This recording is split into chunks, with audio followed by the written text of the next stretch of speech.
Madam Mayor, members of the community and my colleagues on council, and of course our partners in administration. I just wanted to go over some background information. Some of this, of course, would be a review, but I just want to say that, you know, we all know we've experienced a transformational event. Our community will be, of course, forever different. Our hope is that it'll be forever better. Why we are here today, I wanted to, on behalf of the committee members, Councillor McGrath and Councillor Vinnie, I wanted to kind of fill in the blanks to where we were and how we got here, and communicate to the residents the background work that went into the creation and the approval of the Wood Buffalo Recovery Committee Task Force model. We all must admit, while our intentions were in the right place, the public process during this difficult time has been lacking, and we believe we all must commit to doing a better job. We have to fix it, and I know we will. So on behalf of my colleagues, I want to first of all thank the RM Wood Buffalo administration, Marcel and Kevin, and all the staff and the committee and the council. This is not my work. This is the work of all of us, admin, council, and I'm just presenting it basically in review for you, but as a piece of communication for our residents.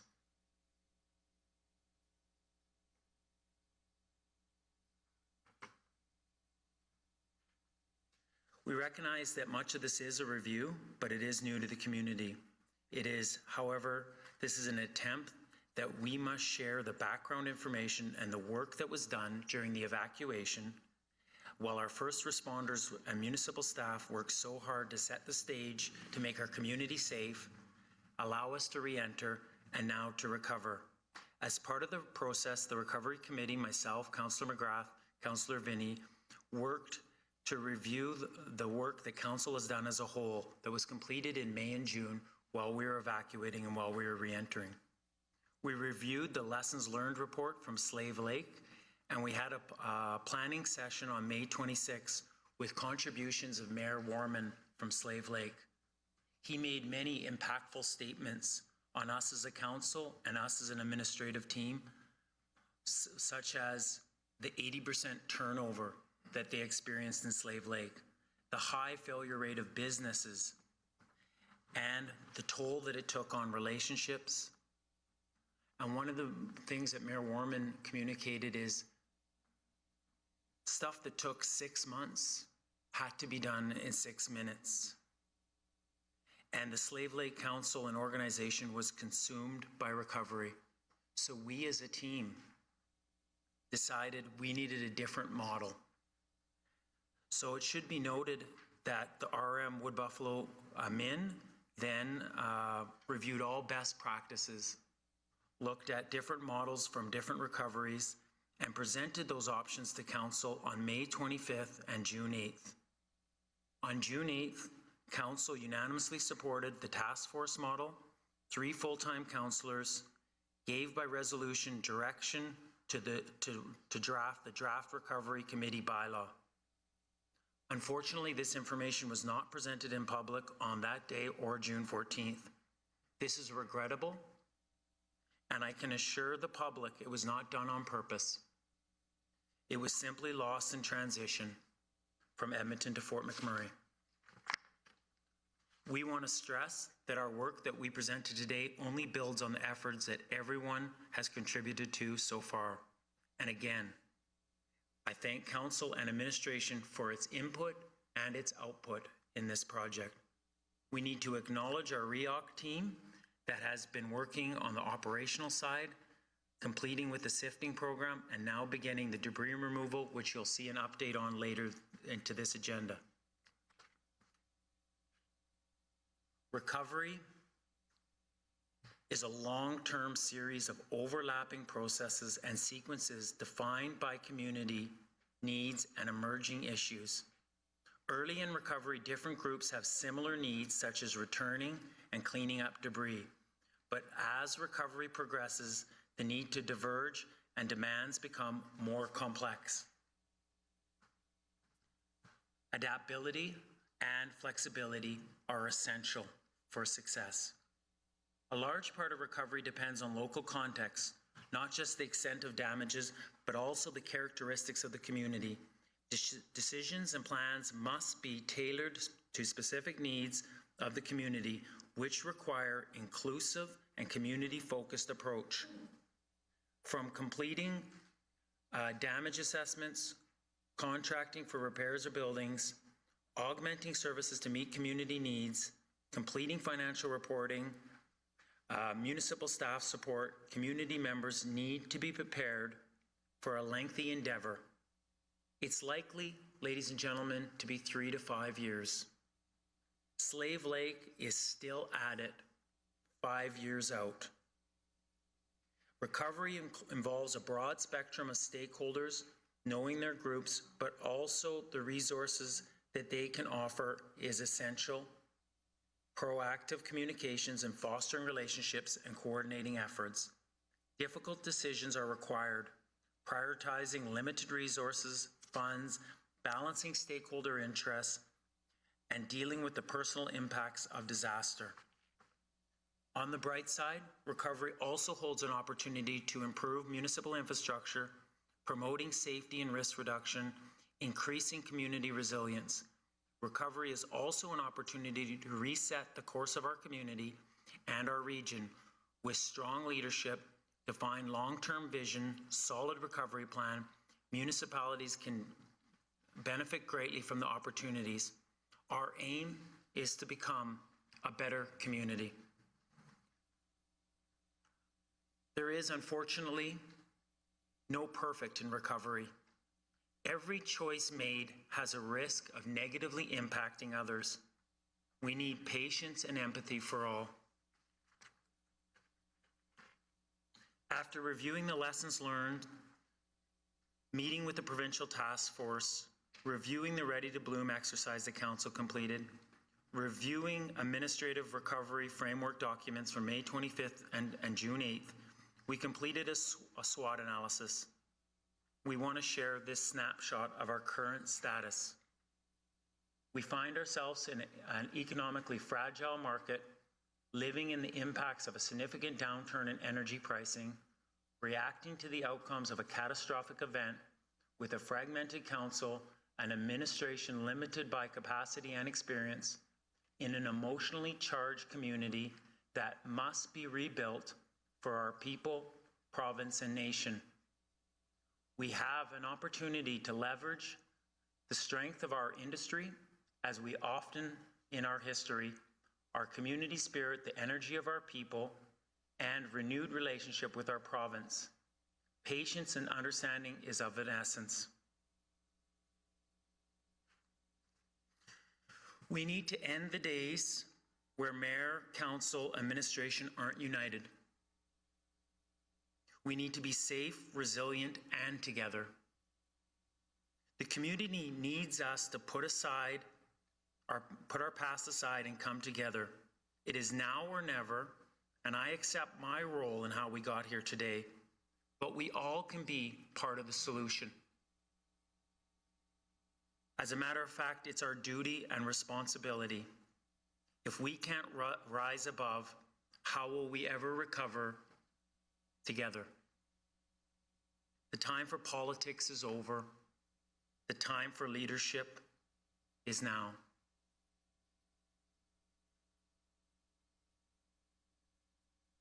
The governance structure and task force framework understands our weaknesses.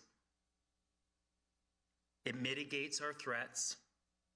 It highlights our strengths. And it leverages our opportunity. Please let me review the structure that has been developed by our administration and council, but understanding this snapshot that I just shared. It is important to understand the different functions involved in the recovery efforts. I believe the community and council need to have common language around the different components. The committee is the governance structure. It is developed and designed to access our biggest assets, community and industry. From this perspective, it is to provide guidance and oversight to the Recovery Task Force and report to Council. It is a subcommittee of Council, but also a Board of Governors for recovery, a hybrid model of governance, a hybrid governance model. It also has the ability to develop subcommittees, engage stakeholders granted by the Wood Buffalo Recovery Committee bylaw. It is important that the committee is well-formed, governance training, clear understanding of the reporting structures. That has been one of the tasks that your current committee has been working to complete. And your current committee, of course, is just the 3 councillors as you selected. And tonight, of course, you approved the 6 additional members.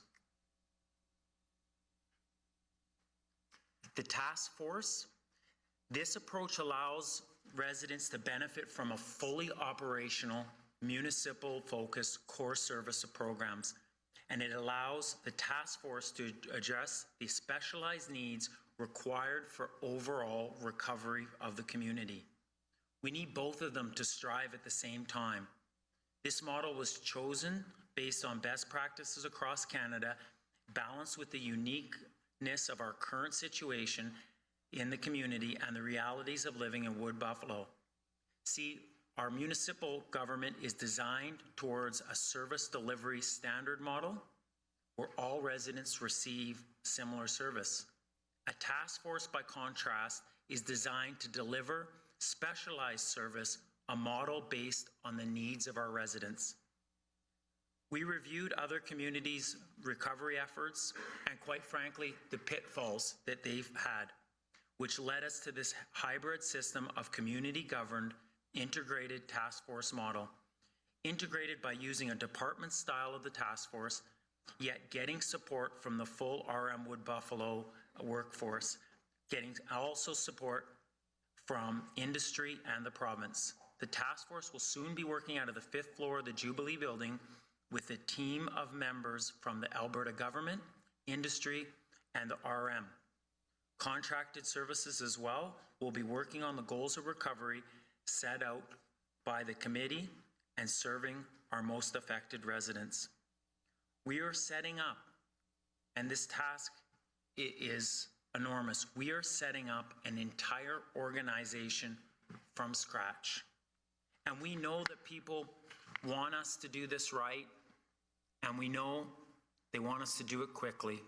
We recognize both are important, and while there's no perfect in recovery, we'll strive to be as good as possible.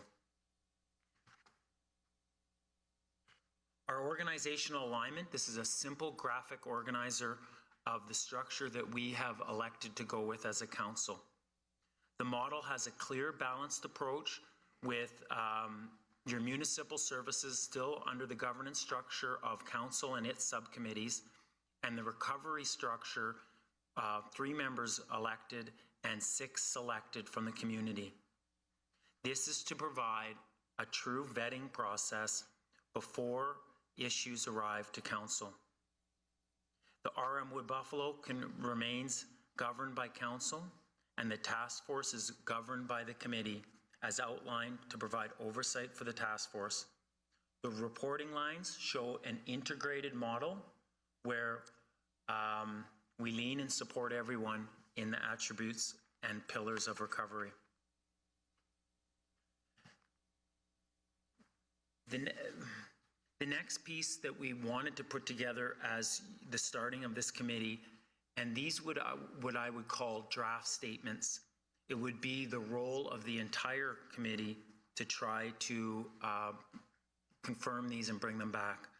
But complementing on the vision of the Regional Municipality of Wood Buffalo's Opportunity for All and Council's strategic plan of building a strong and resilient community, the Wood Buffalo Recovery Committee will lead based on the following vision. Our energy will build Canada's strongest community, safe, resilient, and together.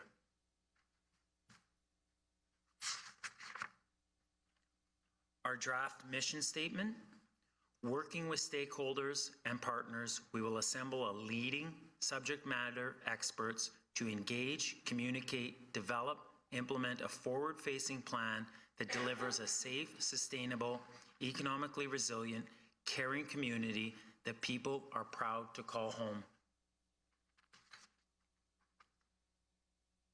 We talked a lot about values, and one of the ones that keep coming up is just being evidence-based. But we will leave that to the committee to share and confirm those values. We also have some other draft mission statements. Of course, Council, you were very instrumental in building those, and we will share those with the committee. Resilient and sustainable communities are the outcomes of tackling 5 pillars of recovery. There are different names for these pillars, such as issues that get grouped sometimes differently. We have chosen people, environment, economy, rebuild, and mitigate, which are the most common pillars. They also align, ladies and gentlemen, with the provincial pillars and industries pillars and their recovery task force. This will help us work with our partners at the province and industry. We have also taken a unique approach in discussions with subject matter experts that sustainable and resilient communities result from people, environment, and economy. Pillar 1. We've started with people because it's the most important, whether from the response phase, getting people out safely, or through sustainability and bringing them back, finally getting them to recover. Without people, there's not a community. People are the focus of any of the documents reviewed to this point. Of course, local groups can aid the community with recovery. Disaster and associated loss and change are extremely stressful. Heightened emotions, uncertainty, breakdown of social supports are common stressors, and we've seen and experienced this already. But it will continue, and it will actually increase.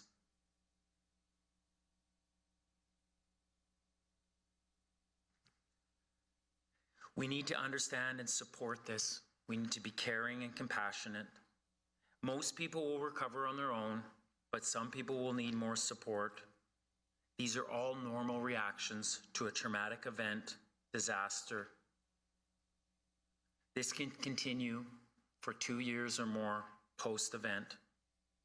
The RM is currently putting our staff through training. Council has even gone through training. Recovery is a task about supporting and caring for people. This slide basically shows that in the task force model, it is about helping people in a specialized way. The majority of people will cope quite fine. Others will need support and intervention, and that is where the task force model is strong. This slide speaks for itself. We, ladies and gentlemen, are clearly past the honeymoon stage or the hero stage. We are now in disillusionment. Fear, anger, grief feelings are in the public, and unfortunately, we all need to be aware that it will get worse before it'll get better. All we can do is support each other, be kind and empathetic and understanding. The task force, the recovery task force model, is not just about rebuilding. It's about recovering people and helping people become whole and helping people regain the sense of normal. Recovery pillar 2 is the environment. There are issues to deal with, ash, hazardous materials in our older communities. Waste disposal, debris management will be major issues. We're hoping that 90% of the material can be diverted from the landfill through recycling programs after reviewing other disasters. We've already been in discussions with Alberta Environment about special permitting, lay down, and even extending the hours of the landfill. The Recovery Task Force provincial task force led by ADM Bill Sweeney will be a key partner in helping us work through the government barriers and obstacles. Finally, everything we've read says that it's about placing more emphasis on parks and green spaces.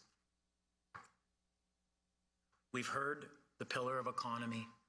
We know that we were in an economic downturn prior to this event. Our large industry partners have their plans in hand and are equipped to resume normal operations. However, small business sector, the support sector, is essential in everyday living and core to our community's residents. Sustainability are in a difficult situation. Due to the disaster, many of them suffered lengthy business interruptions and have been placed in somewhat untenable situations. We will continue to foster and hopefully support those businesses in our community. We've already started work on establishing a business recovery center. We've worked on seeking partnerships with other groups to provide financial or technical assistance through outreach, granting programs, resource management, and accessing to payroll supports, replacing inventory and equipment. Council will consider the possibility of partnerships with other levels of government and try to bring some more supports on for our business community.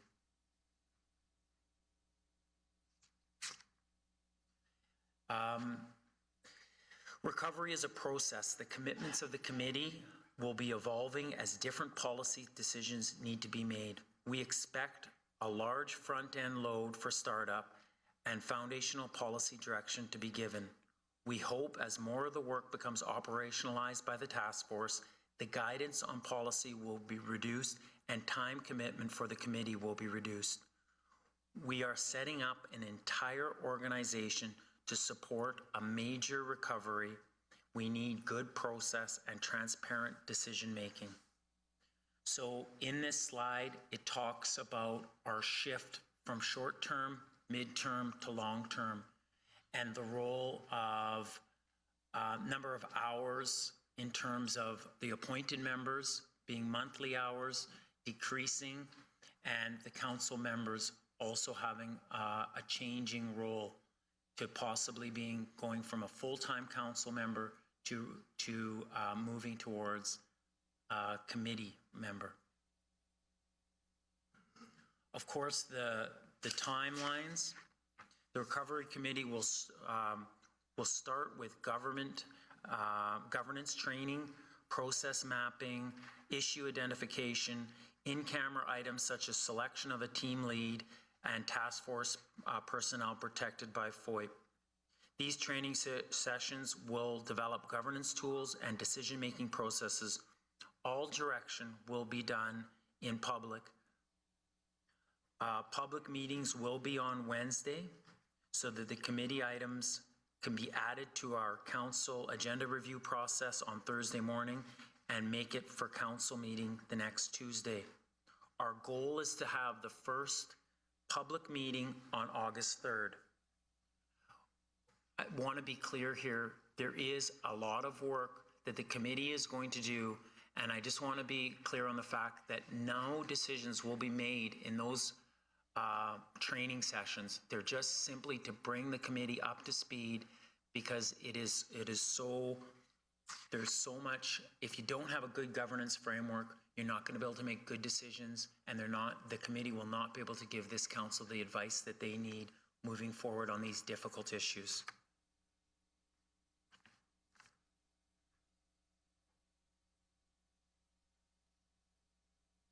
I think one point that it needs to be made is there is a balance on this committee with 6 appointed members and 3 elected members. This should give us views from different lenses and perspectives that will help us make well-rounded decisions. This item sets up the next thing in your agenda, the next agenda item. The Wood Buffalo Recovery Committee Administrative Startup It is important that the committee get some seconded municipal staff and get a commitment. It is important to the committee that seconded municipal staff get a commitment to return to a mutually agreeable position in keeping with the collective agreements in place. We respect that this will be a challenging yet rewarding professional opportunity for anyone who wants to join the team. However, we recognize such decision comes with uncertainty. We want to ensure anyone interested that they will be supported by the committee, the task force, and the municipality, and will be able to return to a regular role when the time comes. All incremental staffing will receive funding support from the Disaster Recovery Program. This is to get the startup staff during the same time the committee is developing its governance structure. The interim staff is going to start developing complete budgets for council's approval. We need this staff to start moving forward and developing operational plans in key areas. Operations Director, this is just a skeleton framework of a staff before we staff up the full task force. Government Relations Director, Finance Director, Director of Legal and Legislative Services, Communications Director, and Administrative Support Services. As you're well aware, Council, your recovery task force is just 3 council members right now, but with your support this evening, we will start to get our staff in place to move forward. This has been a balancing act between good governance process, yet respecting the needs of our community. So we understand that in a perfect process, this would be a lot more stretched out. But the way we have to do it now is we have to get started so we can serve our residents.